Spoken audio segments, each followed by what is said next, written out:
قرآن میں نا بڑے علمی نکات ہیں. قرآن کہہ رہا ہے یعتذرون الیکم اذا رجعتم الیہم لترضوا عنہم. قرآن کہہ لترضوا عنہم ہے لترضوا عنہم؟ کوئی حافظ نہیں بیٹھا ہوا. لترضوا عنہم فإن ترضوا عنہم فإن اللہ لا يرضى عن القوم الفاسقین. اے نبی جب آپ غزوہ تبوک سے واپس پہنچیں گے تو یہ جھوٹی قسمیں اٹھائیں گے تاکہ آپ ان سے راضی ہو جائیں, خوش ہو جائیں.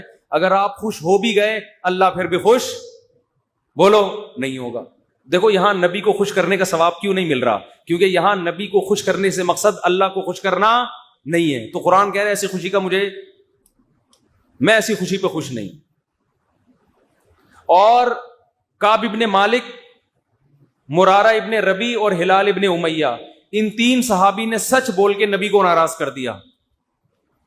منافقین نے جھوٹ بولا نا کہ یہ عذر تھا یہ عذر تھا, ہم تبوک میں اس لیے نہیں آ سکے, یہ مسائل تھے. نبی عالم الغیب نہیں, آپ نے کہا چلو بھائی ایسے ہی ہوگا, آپ خوش ہو گئے ٹھیک ہے بھائی جاؤ, کوئی سزا نہیں کچھ بھی نہیں. اللہ نے کہا آپ خوش ہیں, اللہ نہیں خوش ان سے. دوسری طرف منافقین جو مخلص صحابہ تھے تین, کعب ابن مالک, مرارہ ابن ربی, ہلال ابن امیہ, یہ تین صحابی نے سچ بولا. یا رسول اللہ کوئی عذر نہیں تھا, بس ہم سستی کی وجہ سے پیچھے رہے, کوئی عذر نہیں.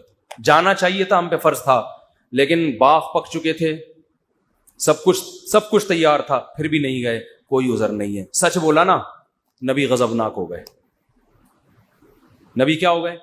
اس لیے نہیں کہ سچ بولا ہے, اس لیے کہ جب کوئی عذر نہیں تھا تو پیچھے رہنے کا کوئی جواز بنتا نہیں. آپ نے فرمایا قم, جاؤ یہاں سے, حتی یقضی اللہ فیکم, اللہ فیصلہ کرے گا تمہارے بارے میں. 40-50 دن بائیکاٹ ہوا, یہاں تک کہ صحابی کہتے ہیں نبی نے سلام تک کا جواب نہیں دیتے تھے. کیا گزری صحابہ پر, مگر قرآن کہہ رہے ہیں میں کیا تھا ان سے, بولو راضی تھا, کیونکہ مجھے خوش کرنے کے لیے انہوں نے سچ بولا. تو پھر اللہ نے پیغمبر کو بھی راضی کر لیا بعد میں, اور اتنا خوش ہو گئے پیغمبر, فرمایا اللہ نے تمہاری تو اچھا. اور سنیں, اسلام کے عقیدے بتا رہا ہوں کتنے واضح ہیں کہ ہم اسلام کو فالو کسی مدرسے کے کسی بندے کی وجہ سے نہیں کرتے. اور یہ بھی بتا دوں, اس ایک بندے کی وجہ سے مدرسوں کو بدنام کرنا کہ مدرسے ایسے ہوتے ہیں, یوں ایسے ہوتے ہیں, یہ بھی وہی زیادتی ہے جس کا میں نے بھی تذکرہ کیا. جب حضرت کعب ابن مالک کی توبہ قبول ہوئی تو ان کو خوشخبری پہنچی, وہ نبی کے پاس آئے.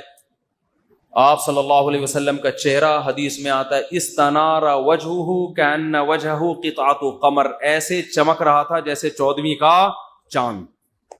آپ نے کیا فرمایا, ابشر بخیر یوم مر علیک منذ ولدتک امک, اے کعب اس دن کی خوشخبری قبول کرو کہ جس دن سے تمہاری ماں نے تمہیں جنا ہے, آج تک ایسا خوشی کا دن تمہاری زندگی میں نہیں آیا, اس دن کی مبارکباد ہو تمہیں. حضرت کعب مالک نے کیا کہا, امن کا ام من عند اللہ, یہ خوشخبری آپ کی طرف سے یا اللہ کی طرف سے؟ نہیں آ رہی بات. اس فکر میں لگے ہوئے ہیں کہ اللہ راضی ہے کہ نہیں ہے. دیکھو نبی کے راضی ہونے کا تو یقین ہو گیا نا. یہ نہیں سمجھ میں آئے گا, یہ تو آسان کیس نہیں ہے, بہت مشکل کیس ہے. ارے جب نبی کا چہرہ 14ویں رات کی طرح چمکتا ہوا دیکھ لیا, نبی مبارکباد بھی دے رہے ہیں کہ خوشخبری ہو اور سب معاف, بس اب میں راضی, اب میں خوش, تو کعب ابن مالک کو فکر کیا لگی ہوئی ہے, نہ یا رسول اللہ ذرا کلیئر کریں بات, صاف بتائیں یہ خوشخبری اللہ کی طرف سے ہے یا یعنی اللہ بھی راضی ہوا ہے کہ نہیں ہوا؟ فرمایا لا بل من عند اللہ, نہ میری طرف سے نہیں, کس کی طرف سے؟ اللہ. میں بھی اس لیے خوش ہوں کہ اللہ خوش ہے, اللہ نے معاف کر دیا ہے, اس لیے میں بھی خوش ہوں. پھر کعب ابن مالک خوش ہوئے ہیں. تو بھائی اسلام میں اصل کون ہے؟ اللہ. تبھی علماء کہتے ہیں کسی سے تنہائیوں میں گناہ ہوا ہو بالفرض, اللہ نہ کرے, اور اس نے توبہ کر لی, پھر لوگوں کو پتہ چل گیا, لوگ تانے دے رہے بے تو ویسا تھا, ان تانوں کی پرواہ بولو مت, بولے نہ تمہارا جرم کیا اور نہ ہمیں تم سے معافی مانگنے کی ضرورت, جس سے کیا ہے وہ جانتا ہے. لوگوں کو لفٹ کرایا کرو زیادہ, کیونکہ لوگ اس چیز کو مسلط کر لیتے ہیں. ہمارے حضرت کے پاس ایک بندے کا فون آیا لندن سے, کہتا ہے یار میں نے گناہ کیا تھا, پکڑا گیا, کہہ رہے اب میں نے توبہ کر لی, رو رو کے گڑگڑا کے اتنی معافیاں مانگی کہ اللہ نے بھی دل میں سکون ڈال دیا کہ میں نے تجھے معاف کر دیا کہ لیکن پبلک معاف کرنے کے لیے تیار نہیں. پبلک جب بھی گزر کرے ہے نا وہی, تو پبلک کا دل تو چھوٹا ہوتا ہے نا, پبلک کا دل کیا ہوتا ہے چھوٹا. تو ایسی صورت میں پبلک کو زیادہ لفٹ نہیں کرائے, بولے جاؤ تمہاری ایسی کی تیسی, ہم جانے اللہ جانے تو کون ہوتا ہے بھائی میرے کو. اور قرآن کے الفاظ دیکھو یار, وَمَن يَعْمَلْ سُوءًا أَوْ يَظْلِمْ نَفْسَهُ ثُمَّ يَسْتَغْفِرِ اللَّهَ يَجِدِ اللَّهَ غَفُورًا رَحِيمًا. ایسے وجد والی آیتیں ہیں. فرمایا جو بھی گناہ کرے گا, اپنی جان پہ ظلم کرے گا, ظلم ہو گیا, گناہ ہو گیا, شیطان نے بہکا دیا اس کو, غلط ہو گیا اس سے. حقوق العباد سے اس کا تعلق نہیں ہے, کیونکہ حقوق العباد میں پھر اس بندے سے بھی معافی مانگنا ضروری. کچھ جرائم ایسے ہیں جو اللہ اور بندے کے آپس کے معاملات. فرمایا پھر اس کو خیال ہوا کہ بھائی خدا تو انتقام لے گا, اور ویسے بھی غیرت کے خلاف ہے, جس نے اتنے احسانات کیے اس کو ناراض کرنا. قرآن کہہ رہا ہے ثم یستغفر اللہ, پھر وہ اللہ سے کیا کرتا ہے, معافی. کیا عجیب الفاظ ہیں. اللہ نے یہ نہیں فرمایا غفارہ اللہ, اللہ اسے معاف کر دے گا, نہ نہ نہ, یہ انداز نہیں ہے, یہ اللہ اس سے انتقام نہیں لے گا. فرمایا یجید اللہ غفور الرحیم, وہ اللہ کو پائے گا, وہ دیکھے گا کہ اللہ غفور بھی ہے اور رحیم, وہ دیکھے گا اپنی آنکھوں سے. یہ ایسے ہے جیسے ہم کسی کو دعوت دیں کہ آپ ہماری دعوت پہ آؤ, آپ پوچھتے ہیں کیا کیا ملے گا. ایک طریقہ ہوتا ہے آپ بتائیں بھائی بریانی کا انتظام بھی ہے, کباب بھی ہیں, اور اللہ بھلا کرے چکن کا بھی انتظام ہے, اور کڑھائی بھی ہے, 2-4 چیزیں اور بتا دی آپ نے, تو ذہن میں رکھ کر آئے گا ٹھیک ہے بھائی یہ چیزیں ہوں گی. ایک اسٹائل یہ ہوتا ہے وہ کہ بھائی کیا ملے گا, تو آپ اس کو بتائیں جب تم آؤ گے نا تو میری دعوت میں پہنچنے کے بعد تمہیں محسوس ہوگا کہ وسیم بھائی چھوٹے موٹے سیٹ نہیں ہے. وسیم بھائی نے دعوت کی, یہ جی تم پالو گے, یہ چیز محسوس کرو گے کہ وسیم بھائی طبیعت کے تنگ, ایسا دسترخوان ہوگا, چھوڑو بریانی کباب, چھوٹی وہ غریبوں والی باتیں ہیں. کیا بریانی, مسالے والی بریانی, اور مفتی صاحب کے بیان سنتے رہتے الٹے الٹے, مسالے والی بریانی, چپلی کباب, کوئٹہ کی چائے. ابے بھائی چھوڑو یہ باتیں, یہ تو کہیں کھانچے وانچے میں پڑی ہوئی ہوگی. یجید تم پاؤ گے, مجھے محسوس کرو گے کہ یہ چھوٹا موٹا سیٹ نہیں ہے. دسترخوان دیکھ کے اندازہ ہو جائے گا بھائی کوئی بہت بڑا آدمی ہے. قرآن کیا کہتا ہے, جو گناہ کرے گا اور توبہ کرے گا یجید اللہ غفور الرحیم. اللہ یہ نہیں فرما رہے کہ اس کو معاف کروں گا, اللہ فرماتے ہیں جیسے کوئی بندہ دعوت پر آئے تو آپ کہو بھائی تم پاؤ گے کہ میں چھوٹا موٹا سیٹ نہیں ہوں. ہاں میں اس پہ واقعہ سنا رہا تھا کہ حضرت مولانا طارق جمیل صاحب ایک دفعہ کویت کے شہزادوں نے ان کی دعوت کی, تو اب وہ کیا تصور دماغ میں لے کے گئے ہوں گے. فرماتے ہیں میں حیران ہو گیا, اونٹ کے بچے صحیح پورے روسٹ, نہیں آئی سمجھ میں. آپ کو پتہ ہے اونٹ کے بچہ کسے کہتے ہیں؟ اونٹنی کے جو بچے ہوتے ہیں نا وہ ذبح کر کے کھال اتار کے کنووں میں پورے روسٹ چاول بھر کے دسترخوان پہ رکھے. بکرے روسٹ تو سنے ہوں گے, اونٹ روسٹ نہیں سنے ہوں گے. اب جو شہزادے ہیں ان کے لیے یہ کوئی اتنی بڑی چیز نہیں ہے, ان کی یہ بریانی ہے, ٹھیک ہے نا, ان کی بھی کیا ہے. اب ان سے اگر مولانا طارق جمیل صاحب پوچھیں شہزادوں سے جی آپ کی دعوت ہے کیا کیا ملے گا, تو ان کو غصہ آئے گا نا, نہیں یار سمجھ میں یار. او بھائی ان کو غصہ آئے گا نا کہ یار ہم کویت کے شہزادے ہیں, ہماری کرنسی دیکھو, اور ہم یہاں کا تو غریب آدمی اتنا پرتکلف کھانا کھاتا ہے, اور تم شہزادوں سے پوچھ رہے ہو کھانے میں, آپ کو غم ہو رہا ہے کہ پتہ نہیں بریانی ملے گی کہ نہیں ملے گی, پتہ نہیں روٹی ہوگی کہ نہیں ہوگی. تو اگر وہ ان سے پوچھتے تو وہ جواب میں یہ تھوڑی کہتے کہ یہ بھی ہے یہ بھی ہے, وہ کہتے بھائی آ جاؤ پتہ چلے گا شہزادوں نے دعوت کی ہے. آ جاؤ گے تو پتہ کیا چلے گا, پتہ چل جائے گا کہ شہزادہ بھی کوئی نائجیریا کا نہیں ہے, کہاں کا, کویت کا, عرب شہزادہ ہے, اس کی دعوت ہے, آپ آئیں. اور ان کو پتہ چل گیا, انہوں نے بیان میں بھی بتا دیا. تو اللہ کا انداز یہی ہے, فرمایا تم سے کتنا بڑا جرم ہو جائے, کتنا بڑا جرم, یہاں تک کہ نبی نے فرمایا کہ اللہ فرماتے ہیں یا عبادی لو بلغت ذنوبک عنان السماء تم نے گناہ کرتے کرتے کرتے کرتے زمین آسمان کے خلا کو بھر دیا, اتنے گناہ ہو گئے. ثم استغفرونی, پھر ایک دن تمہیں خیال آیا یار یہ غلط ہوا ہے, یہ نہیں ہونا چاہیے تھا, رب کو منانا چاہیے, بالآخر اس کا انجام برا ہے, گناہ کی سزا ملتی ہے. تو آپ نے ہاتھ اٹھا کے اللہ سے معافی, کسی اور کے در پہ نہیں گئے, کسی کی پرواہ بھی نہ کرو کون کیا کہہ رہا ہے, اللہ سے معافی مانگی. تو حدیث کے الفاظ کیا ہیں, قرآن کے الفاظ بھی عجیب ہے جو میں نے بتائے. قرآن کے الفاظ کے اللہ فرماتے ہیں معاف کرنا, تو یہ تو ہلکی بات ہے نا, معاف کروں گا تو مطلب یہ کہ یہ بریانی ملے گی, کوفتے ملیں گے, سالن, یہ تو ہم نے بتا دیا نا. اللہ فرماتے ہیں توبہ کر کے دیکھ, تو اللہ کو غفور اور رحیم پائے. غافر نہیں, راحم نہیں, غفور مبالغہ ہے. تو اللہ کو محسوس کرے گا کہ تیرا رب چھوٹا موٹا معاف کرنے والا نہیں ہے, رحیم کا مطلب بہت رحم کرنے والا ہے. اور اللہ یہ تجھے دکھائے گا, دکھائے گا کا مطلب کیا ہے, تیرے دل میں سکون پیدا ہو جائے گا کہ میرے رب نے مجھے معاف کر دیا. یہ توبہ کا پہلا انعام ملتا ہے دنیا میں, معاف بھی کرے گا اور اطمینان بھی دلا دے گا, معاف کر دیا. تعلق, وہ اطمینان کی علامت کیا ہے, اللہ سے جو تعلق ٹوٹا ہوا تھا وہ آپ کو جڑا ہوا محسوس ہوگا. گناہ کی وجہ سے جو دل میں کالک آ گئی تھی, وہ کالک آپ کو ختم ہوتی ہوئی نظر آئے گی.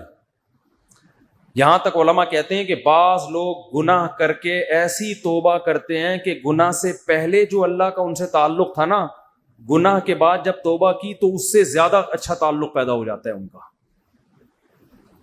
پہلے سے بھی زیادہ اچھا اللہ کی محبت پیدا ہو جاتی ہے.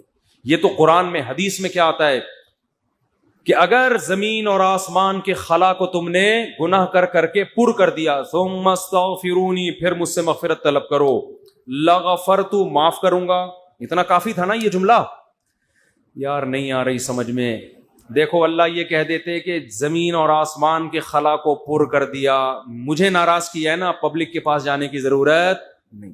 عیسائیوں میں پادریوں کے پاس جا کے معاف کرواتے ہیں, اتنے پیسے لے لو معاف کر دو. اللہ کہتے ہیں پادری کا کیا بگاڑا ہے تم نے, ناراض مجھے کیا ہے, نماز چھوڑی ہے مجھے ناراض کیا, زنا کیا مجھے ناراض کیا, انٹرنیٹ پر فحش فلمیں دیکھی مجھے ناراض کیا, یہ جو ہو رہے ہیں گناہ آج کل, کچھ بھی کیا مجھے ناراض کیا نا, آؤ میرے سامنے گڑ گڑاؤ.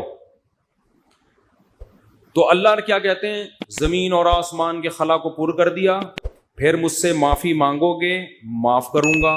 کافی ہے نا, بس کر دیا معاف. آگے اللہ ایک اور جملہ بناتے ہیں, لا ابالی, کسی کی پرواہ. بولو, اردو میں لفظ سمجھتے ہو کہ بڑا لا ابالی قسم کا آدمی ہے, سنا یہ لفظ, ہاں بولنے میں کچھ ٹیکس لگتا ہے. لا ابالی کہتے ہیں نا, یہ عربی کے لفظ سے آیا لا ابالی. لا کا مطلب نہیں, ابالی کا مطلب پرواہ نہیں کرتا میں کسی کی. جیسے جو آدمی کسی کی پرواہ نہیں کرے بڑا لا ابالی سا آدمی ہے. تو اللہ کیا کہتے ہیں, لا ابالی, معاف کروں گا کسی کی پرواہ نہیں. کیا مطلب, یہ جملہ لگانے کی کیا ضرورت تھی؟ جملہ اس لیے لگایا جا رہا ہے کہ بہت سے نیک لوگوں کو اعتراض ہو سکتا ہے, اے اللہ اتنے سارے گناہ سیکنڈوں میں معاف, یہ بات ہماری کھوپڑی میں بولو نہیں, کچھ تو تھوڑی سی ہوتی. جیسے ایک بیٹا نافرمان ہو, 20 سال باپ کو ستاتا رہے, اب باپ کو زندگی بھر ستایا اس نے, باپ نے کہا ایسی کی تیسی ہے, دیکھتا ہوں میں جائیداد سے آپ کر دوں گا, میں یہ کر دوں گا. باپ بوڑھا ہو گیا, مرنے لگا ہے بھائی, اب جائیداد کی تقسیم کا وقت آ رہا ہے, اور اب یہ گیا, اس کو پتا ہے کہ اب تو سارا معاملہ خراب, زندگی بھر ستاتا رہا. آخر میں آ کے ابا سے کہتے ہیں, ابا I am very very sorry. ابا کہتے ہیں چل جا معاف کیا. دوسرے بیٹوں کو آئے گا نا غصہ, ہے بھائی ابا یہ کیا, یہ تو آپ کے رحم دل ہونے سے ناجائز فائدہ اٹھا رہے ہیں بھائی, ابھی آپ کے جانے کا وقت ہے, اور یہ آ کے سوری کر کے چلا گیا. تو ابا اگر ابا ہوں گے تو آپ دوسرے بچوں کو کیا بولیں گے, باپ تم ہو یا میں ہوں؟ کیا خیال ہے, باپ تم ہو یا ٹھیک ہے تمہارا مشورہ ہے میں نے سوچ لیا. باپ بہرحال کون ہے, میں, میری مرضی, میری جائیداد ہے, میری میراث ہے, میں کسی کو بھی نہ دوں, میں صدقہ کر دوں, جاؤ. لیکن انسان کا اتنا ظرف ہوتا نہیں ہے. اب اللہ پر تو موت واقع نہیں ہوگی, لیکن انسان پر تو موت واقع ہوتی ہے, اور موت کے بعد رحمت کے چانسز ختم, توبہ کے دروازے بند. ساری زندگی گناہ کرتا کرتا اب موت سے پہلے اللہ سے کیا کہہ دیتا ہے, آئی ایم سوری معاف کر دے. تو اللہ کہتے ہیں کہ میں معاف کر کے آگے پہلے ہی بتا دیا کہ کسی کو اعتراض کرنے کا حق, اللہ کو پتا ہے بہت سارے لوگ آئیں گے یا اللہ یہ کیا ہے بھائی, یہ کیا اتنے سارے گناہ ہو رہے ہیں اور اس نے معافی اور 1 سیکنڈ میں معاف, یہ تو تیری حکمت کے خلاف ہے, یہ تو مصلحت کے خلاف ہے, یہ تو یوں ہے, یہ تو ناانصافی ہے. اللہ کہتے ہیں بولنے دو, مجھے پرواہ, بولو نا, نہیں ہے. تم نے تھوڑی جہنم بنائی ہے, میں نے بنائی ہے. نافرمانی اس نے میری کی, معاف کرنے کی طاقت مجھے ہے, تو میں جس کو چاہوں معاف کروں. تمہیں کیا تکلیف ہو رہی ہے؟ تم اپنی بات کرو مجھ سے کہ تمہیں کسی جرم کے بغیر میں سزا تھوڑی دے رہا ہوں. یہ جو الفاظ ہیں نا لا ابالی, یہ بڑے زبردست الفاظ ہیں. مجھے اس پر اکثر ایک چٹکلا یاد آتا ہے, وہ میں ہر بیان میں جب بھی اس حدیث کی تفسیر کرتا ہوں وہ سناتا ہوں کہ اس کی مثال کیسے ہے. اس کی مثال ایسے ہے, یہ جن لوگ پہلے سے بیان سن رہے ہیں انہیں یہ واقعہ سنا ہے, نئے لوگ بھی آ جاتے ہیں نا. پرانے والے اصل میں اعتراض کرتے ہیں یار وہ گھسے پٹے قصے بار بار سنا کے نا تھک گئے ہم. تو بھائی آپ کے لیے گھسے پٹے, نئے لوگوں کے لیے اب کوئی مارکیٹ میں نیا آئے گا تو بتائیں گے ہم, اب آ ہی نہیں رہا. تو وہ ایک اونٹ, ایک بیل اور ایک دمبا, یہ بس واقعہ سنا کے بیان ختم کرتا ہوں, کچھ چند سوالات کے جواب دینے. اونٹ, بیل اور دمبا یہ کہیں جنگل میں سفر کے لیے نکلے, کھانا ختم, ایک گٹھری نظر آئی گھاس کی. اب تینوں میں پھڈا ہو گیا. اونٹ کہہ رہا ہے میں کھاؤں گا, بیل کہہ رہا ہے میں کھاؤں گا, دمبا کہہ رہا ہے میں کھاؤں گا. اونٹ نے کہا دیکھو میں تمہارا بزرگ ہوں, ہم تینوں ایک معیار بنا لیتے ہیں, جو اس معیار پہ پورا اترے گا وہ کھانا وہ کھائے گا. یہ پیشکش کس نے کی؟ اونٹ نے. اس نے کہا میں قبیلے کا بڑا ہوں, دیکھو تو اب میں جو سجیشن دوں گا اس پر عمل کرو. تو ہم تینوں میں سے جو اپنا سب سے پرانا ہونا ثابت کر دے گا کہ جو دنیا میں سب سے پہلے آیا ہے وہ اس گٹھری کا مستحق ہے. اونٹ کا خیال تھا میں ہی ہوں, بزرگ ہے. لوگوں نے کہا چلو جی بزرگوں کا احترام اسلام میں ٹھیک ہے, واجب ہے. دمبے نے کہا ٹھیک ہے بھائی میں اپنا ثابت کرتا ہوں, میں بہت پرانا ہوں. انہوں نے کہا کتنا پرانا؟ انہوں نے کہا دیکھو ابراہیم علیہ السلام نے بچہ ذبح کیا, نہیں ہوا تو دمبا آ گیا. یہ روایت صحیح نہیں ہے لیکن چلو فرض کر لیتے ہیں, دمبا آ گیا. اس کا مطلب میں 4000 سال سے ہوں, ابراہیم علیہ السلام کے دور میں بھی میں تھا. اونٹ چکرا گیا, اس نے بولا یہ تو پہلی گیند پہ ہی آؤٹ ہو رہا ہوں میں. تو بیل نے بولا کہ آدم علیہ السلام جب زمین پہ آئے تھے زمینداری کے لیے ٹریکٹر ایجاد نہیں ہوئے تھے, تو کچھ تو اگایا ہوگا نا. تو کھیتی باڑی کس سے کی تھی انہوں نے؟ بیل سے. اس کا مطلب میں کب سے ہوں. دمبا تو آؤٹ ہو گیا نا. اونٹ پریشان کہ کمبخت, اس سے پہلے تو تاریخ لکھی نہیں گئی ہے, اس سے پہلے تو تاریخ لکھی, اور سجیشن بھی میری تھی. اونٹ ٹینشن میں آیا, اس نے کیا کیا, وہ گھاس کی گٹھری اٹھا کے اپنے کوہان پہ رکھی. تو دمبے نے بولا بھائی میں تو بہت پرانا ہوں. اس نے بولا مانتا ہوں, میں نے کب کہا, آپ بہت پرانے ہیں, میں آپ کے بعد آیا ہوں. بیل نے کہا میں تو اس سے بھی پرانا ہوں. اس نے کہا میں نے بولا کہ آپ پرانے نہیں ہیں, تو بھائی یہ پھر ہمیں دو. اس نے کہا دم ہے تو لے لو. اس نے کہا ہمت ہے تو اٹھا لو. اونٹ کے کوہان سے کون اٹھائے گا, چلو دفعہ یہاں سے, تمہاری ایسی کی تیسی. سجیشن بھی خود ہی دی, بولا جس میں دم ہے لے لے بھائی, چلو. اس کو کہتے ہیں لا ابالی. نہیں آئی بات سمجھ میں؟ اللہ ایسا نہیں کرتا کہ وہ اپنی تجویز کے خلاف چلے. یہ تو میں نے صرف واقعہ سمجھانے کے لیے کہ بھائی اللہ کے سامنے کون لڑ سکتا ہے, اللہ کے سامنے کون دلائل دے سکتا ہے کہ اللہ وہ اتنے سارے گناہ کیے تو 2 منٹ میں معاف کر رہا ہے. اللہ کہتے ہیں جس نے دلائل کے امار لگانے ہیں نا, پہلے لگا کے رکھے, کتابوں میں لکھے, پورے رسالے لکھ دے. میری نظر میں اس کی کوئی ویلیو نہیں ہے, کیونکہ خدا میں ہوں, تم نہیں ہو. نافرمانی میری کی ہے, تمہاری تھوڑی. تمہیں کیوں تکلیف ہو رہی ہے؟ یغفر لمن یشاء ویعذب من یشاء, جس کو چاہوں گا معاف کروں گا, جس کو چاہوں گا عذاب دوں گا. یہ اللہ نے اپنے ہاتھ میں رکھا ہے تاکہ جب کوئی گناہ کرے تو گڑ گڑائے کس کے سامنے؟ اللہ کے سامنے. ہمیں پتا ہے کہ اللہ کے سوا معاف کرنے والا کوئی بھی نہیں ہے. معافی کا اختیار اللہ کے ہاتھ میں, سزا کا اختیار اللہ کے ہاتھ میں. تو میں اس لیے کرا رہا ہوں کہ مخلوق کو زیادہ لفٹ کرانے کی ضرورت نہیں ہے. لوگ مجھے کہتے ہیں ہم سے گناہ ہو گیا, فلاں نے کہا یوں ہے. میں کہتا ہوں بھائی تو بولے تو کون ہوتا ہے؟ تو میرا باپ ہے, تو میرا ماموں ہے, تو کیوں پوچھ رہا ہے؟ میں جانوں اللہ جانے, تیرا کیا مسئلہ ہے بھائی؟ اور یہ بات سے بات چل پڑی ہے.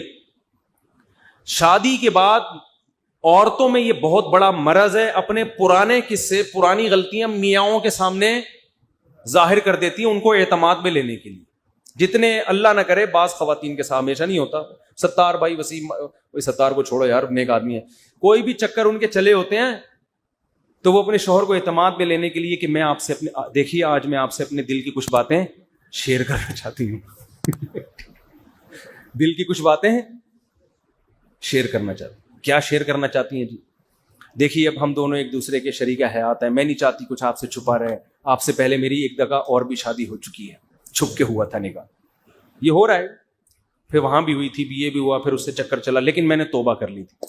اور تم اس کو کیوں بتا رہی ہو؟ تم تو چھوڑو, وہ انسان ہے بھائی, وہ اس کے دل میں بدگمانی ایک بال آ گیا, قیامت تک وہ بال نہیں نکلے گا.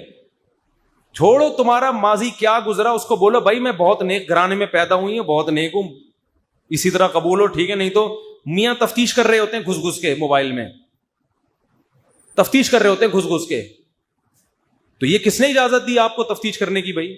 اسی طرح عورت شوہر سے بھی نہ پوچھے پرانے, وہ بھی مکھنچو بیٹھ کے اپنے پرانے قصے سنا رہا ہوتا ہے, اس کو بھی اعتماد کیا ہو جاتا ہے. جو اللہ نے جس گناہ پہ پردہ ڈالا, آپ خود اگر اس کو ظاہر کر رہے ہو تو آپ سے بڑا بے وقوف دنیا میں کوئی بھی نہیں. ایک عورت نے مجھے بتایا کہ میرے شوہر کو مجھ پہ شک ہوا, اس نے ماضی شادی سے پہلے, دیکھو شادی کے بعد کی بات ہے, شادی سے پہلے کیا ہوتا رہا چھوڑو اس کو, ٹٹولا بالآخر میں نے اگل دیا جی میرا کسی سے غلط تعلق تھا, میں نے توبہ کر لی. کہہ رہے جب بھی پھڈا ہوتا ہے کہتے تم ہو تو وہی نا. میں نے کہا غلطی آپ کی ہے, کیوں بتا رہی ہو بھائی؟ وہ 100 دفعہ بھی پوچھ رہے ہیں آپ کیوں بتا رہے ہو, کیوں بتا رہے ہو آپ اس کو؟ تو ہمارا تعلق کس سے ہونا چاہیے؟ ہم اللہ کے بندے ہیں, جرم اللہ کا تو توبہ بھی کس سے؟ اللہ کی.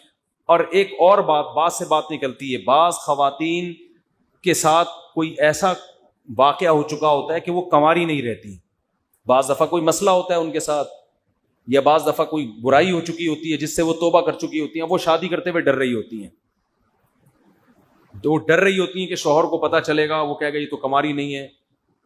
تو وہ جب میں فون اٹھاتا تھا نا اس طرح کے مشورے بھی کہ ہم کیا شوہر کو بتا دیں, تو یہ حماقت نہیں کرنا بھائی. یہ تو کسی بھی طرح سے زائل ہو سکتا ہے, کسی بیماری سے بھی ہو سکتا ہے پردہ زائل, اور بھی 10 بعضوں کے پیدائشی نہیں ہوتا.